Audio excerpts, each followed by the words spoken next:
Welcome to Trading Master 101. Stock trading for beginners.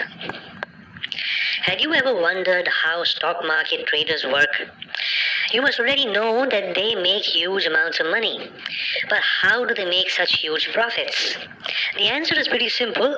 It's not easy.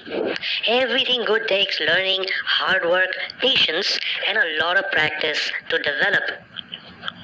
The important question is, can you learn to be a professional, full-time or part-time trader? Can you make consistent profits on the financial markets? The answer is yes, you can.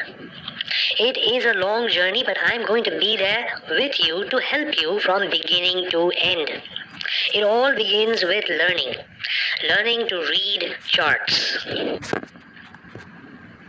This is a basic candlestick chart. A trader sees a beautiful and elegant story within. He uses this story to get this. This is because traders are able to read charts, and most of the time they can predict what exactly is about to happen.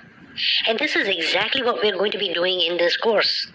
This course is a basic entry-level course, and it's meant for those who have absolutely no knowledge on trading. Anyone can learn. There are no prerequisites for this course. It's not going to be a fast-paced course. You can view the videos as many times as you want, and you can ask me as many questions as you want. In this course, we're going to do what are Japanese candlesticks. We're going to learn how to read them. We're going to try and understand them. We're going to create some of these candlesticks.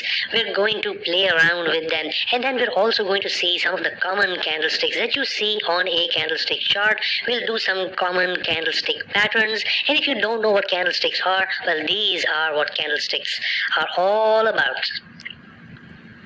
A bunch of candlesticks make up a candlestick chart.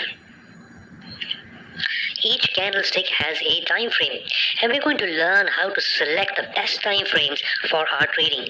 We're going to learn what is support and resistance, and then we're going to learn how to identify the key levels of support and key levels of resistance, and this is going to guide us when to buy and when to sell. And I'm going to guide you on how to take your skills to the next level.